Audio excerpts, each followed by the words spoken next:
नमस्कार, एनडीटीवी की खास पेशकश खबर महाराष्ट्र में आपका स्वागत है। आज हम आपको बताएंगे राज्य के विकास, नई योजनाओं और मेट्रो से लेकर पोर्ट तक की बड़ी खबरें। तो चलिए शुरू करते हैं आज की पहली खबर से। प्रधानमंत्री नरेंद्र मोदी और सिंगापुर के प्रधानमंत्री लॉरेंस वोंग ने वीडियो कॉन्फ्रेंसिंग के जरिए JN port PSA Mumbai terminal phase 2 का उद्घाटन किया। उद्घाटन के मौके पर मुख्यमंत्री देवेंद्र फडणवीस भी मौजूद थे।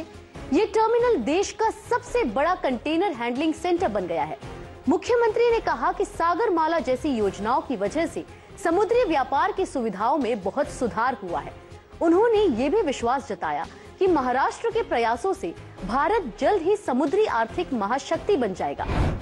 इस उद्घाटन के साथ देश का सबसे बड़ा टर्मिनल तो महाराष्ट्र में हुआ ही है, लेकिन देश की सबसे बड़ी कैपेसिटी भी अब महाराष्ट्र में खड़ी हुई है।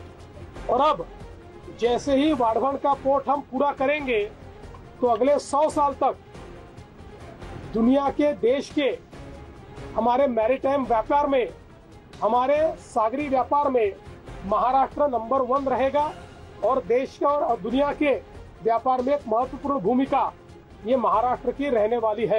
ये टर्मिनल भारत का पहला 100% रिन्यूएबल एनर्जी पर चलने वाला कंटेनर टर्मिनल है। इसकी सालाना हैंडलिंग कैपेसिटी 4.8 मिलियन TEU है। यहाँ 24 STS शिप टू शोर क्रेन और 72 रबर टायर्ड गैंट्री क्रेन है।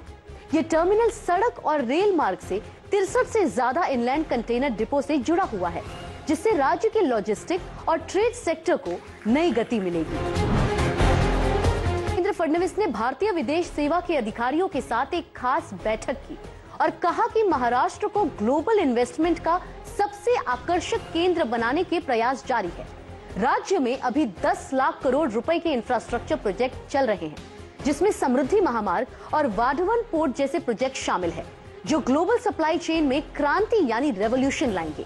वाढवण में देश का पहला मल्टी मॉडल हब तैयार हो रहा है, जहाँ पोर्ट, एयरपोर्ट, बुलेट ट्रेन और हाईवे का नेटवर्क एक ही जगह उपलब्ध होगा।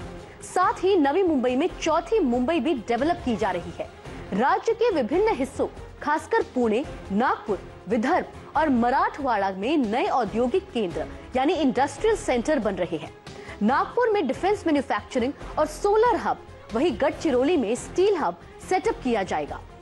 मुख्यमंत्री ने बताया कि 2030 तक 52% ग्रीन एनर्जी इस्तेमाल करने का लक्ष्य रखा गया है। पुणे में मुख्यमंत्री समृद्ध पंचायत राज अभियान कार्यशाला का उद्घाटन उप मुख्यमंत्री अजीत पवार के हाथों किया गया। इस मौके पर उप मुख्यमंत्री ने कहा कि जिले की वार्षिक योजना के तहत 22,000 करोड़ रुपए का फंड उपलब्ध कराया गया है। इसका एक बड़ा हिस्सा जिला परिषद के माध्यम से सीधे गांवों तक पहुंचता है। उप मुख्यमंत्री अजीत पवार ने कहा, जब गांव समृद्ध होंगे तभी देश समृद्ध होगा। इसलिए ग्राम पंचायतों को ये फंड पारदर्शी और सही तरीके से इस्तेमाल करना चाहिए। उप मुख्यमंत्री एकनाथ शिंदे ने कहा कि महाराष्ट्र देश का ग्रोथ सेंटर है और ये विकास की दिशा में तेजी से आगे बढ़ रहा है। राज्य में अटल सेतु, कोस्टल रोड और समृद्धि महामार्ग जैसी वर्ल्ड क्लास इंफ्रास्ट्रक्चर बनाए जा रहे हैं। विदेशी निवेश के मामले में महाराष्ट्र देश में पहले स्थान पर है। उप मुख्यमंत्री शिंदे ने कहा कि स्वास्थ्य, शिक्षा और आवास क्षेत्रों में शानदार काम किया है।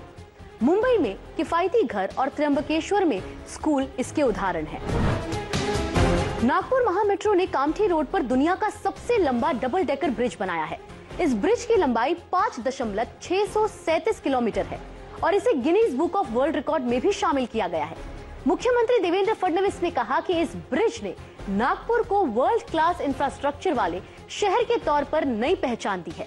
ये ब्रिज 3 लेवल पर काम करता है, ऊपर मेट्रो, बीच में हाईवे और नीचे रोड ट्रैफिक। ये इंजीनियरिंग और डिजाइन का शानदार उदाहरण है और दुनिया की बड़ी उपलब्धियों में गिना जा रहा है। इस पुल की वजह से कामठी रोड पर जाम की दिक्कत अब काफी हद तक कम हो गई है। तो ये थी महाराष्ट्र के इस हफ्ते की बड़ी खबरें। अगले हफ्ते आपसे फिर मिलेंगे नई खबरों के साथ। नमस्कार।